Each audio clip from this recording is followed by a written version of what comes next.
All right, guys, what's up? This is Dave, the Taco Trainer. Got a good one for you here today.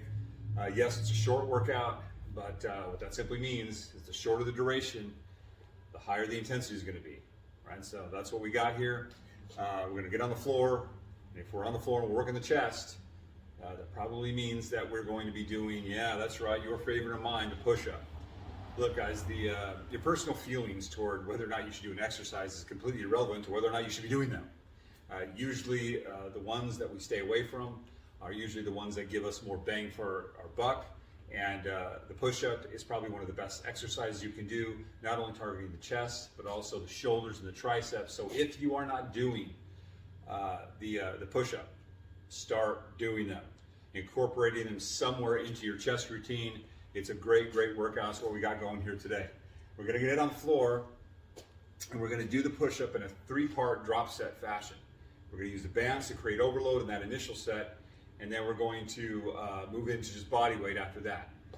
The way it's going to work is band push-ups first, dropping the band immediately, going right into regular push-ups, and then immediately after that we're going into knee push-ups. Back to back to back, no rest. And the reason why we're doing that is because like we said, short duration, higher intensity. We want to keep the tension coming. We want to keep it moving. The chest being under tension is absolutely paramount for it to, for us to stimulate muscle growth. The longer the chest is under tension, the greater the ability for the muscle to grow is going to be. It's got to. You keep something under stress long enough, then that muscle has got to compensate for that stress by getting bigger and stronger. And so that's what we want to do here, especially when the duration of the workout is not going to be very long. So back to back to back, no rest. After you hit that third part of the drop set, you're going to rest about 60 seconds, not much more than 70 seconds, and right back into it, back to back to back. If you're a beginner, then you're going to want to wrap that around about 2 to 3 times. Intermediate advanced, 4 to 5 times. I guarantee you, at the end of that, you're going to feel it. And this is what it looks like, guys. We're going to grab a band over here, and we're simply going to get on the floor. We're going to wrap this thing around your back, anchoring it with your thumbs, right? So back far enough here. All right. Choose a band, guys, that's going to provide enough tension for you to create that overload. Don't go too light, or you're going to defeat the purpose of using the band. So get something. This is a medium band for me, especially after I just did a chest workout yesterday. So you're going to wrap it around, anchor it with your thumbs. Right, you're going to get on the floor. You're just going to rep out. That's all you're going to do. Down. Keeping a good pace going.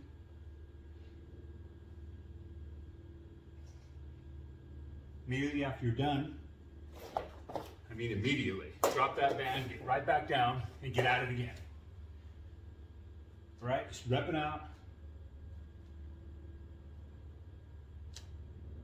Then right to your knees after you rep, and right, and do it again, all the way, guys, to failure. I don't know if I mentioned that before, but you want to take everything to failure, all right? The reason why there's not a rep count prescribed is what's too much for some may not be enough for others. So with the banded, the regular, knee push-ups, everything to failure. And whatever failure is to you, okay? You just want to keep going, keep it coming, as much as you can do with the bands, then regular, then go to your knees, and keep going until that's it. You can't do anymore. Now, if you can't or you don't have a pair of bands, and these are cheap, there is a push-up you can do, but it's not pleasant. You might want to invest in a pair of bands after you see this. No, what you want to do, you don't have a band in the initial set, you want to do what I call rocket launchers, all right? Simply on the floor, zero position, hands off the floor, and you're going to press yourself off the floor as high as you can go. Kind of looks like this. All right, so you're going to get on the floor, start zero position. Zero position is this, hands off the floor, and then you're simply going to push yourself up, back down, hands off, up,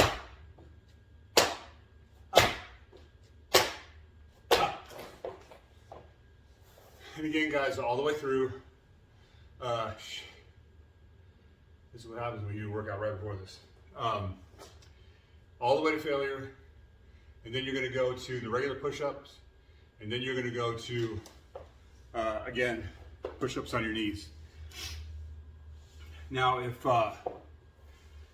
you can't do the banded push-up or the more dynamic, the rocket launchers, then you're going to start with just regular push-ups, and you're going to take those to failure. Then you're going to go to knee push-ups, and then you're going to go to incline push-ups.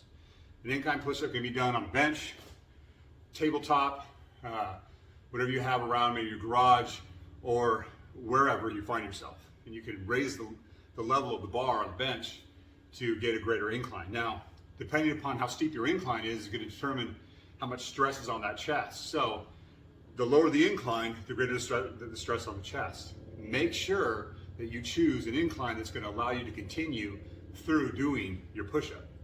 All right, you don't want to choose an incline that's too low, and you can only do a couple because of that very reason.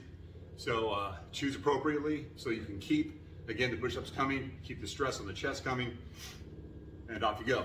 Now, if you can't do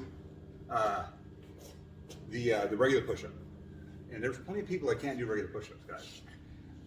Remember, park your ego. Who cares if you can't do a regular push-up? You got to start somewhere, and that's the most important thing. Start by doing regular push-ups, okay? But if you can't do those, then what you're going to do is just start from your knees. And from your knees, you're going to go to inclines. And again, you're probably going to want to choose that incline that's a little higher. I mean, countertops are great for that. Or if you're in a gym, up your bar a little bit on the bench, and you can do it that way. And then from there, you're going to go to wall push-aways. And a wall push-away is simply getting against the wall here and just getting your body against the wall and pushing away. That's exactly what it is. Get your feet back, not too far back. You're too far back with those legs. I say knees. No, you want to use your knees. You don't do those on your knees. You do them with your feet. Move your legs too far back, and you're going to be working the chest or working too much of the shoulder. So get your legs back at the appropriate distance that your chest is engaged, and you're just simply going to perform those until failure. Like I said, every exercise is performed to failure. Also can be done in a doorway. That's fantastic because you can get more stretch on the chest. There's nothing blocking you where you turn your face away, but you just keep going down through and get more of a stretch on the chest. That's a great way to do it as well. So again, if that's what you need to do, everything performed to failure, and you're going to find it to be a great, great workout. One final thing. If you are a rank beginner, you've never really done these things before, never really done this movement before, you're not familiar with it, but you want to start doing something, fantastic. That's great that you want to start doing something.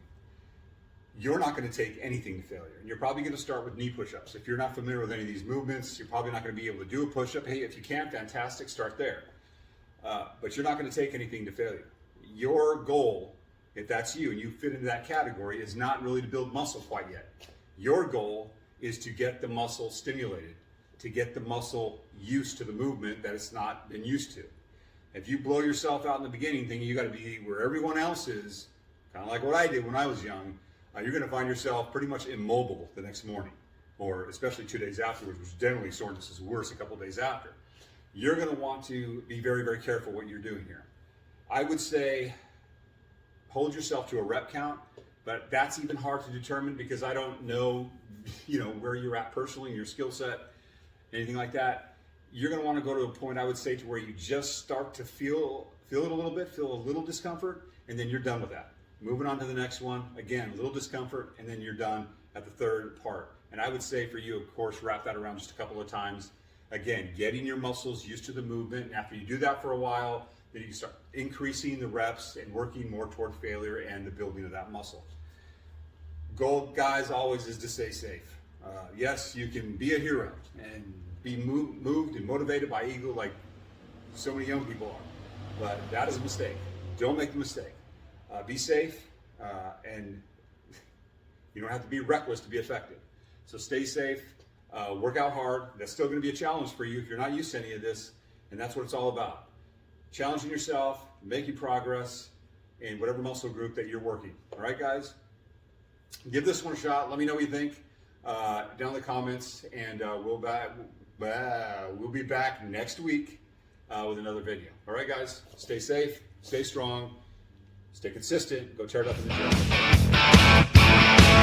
gym.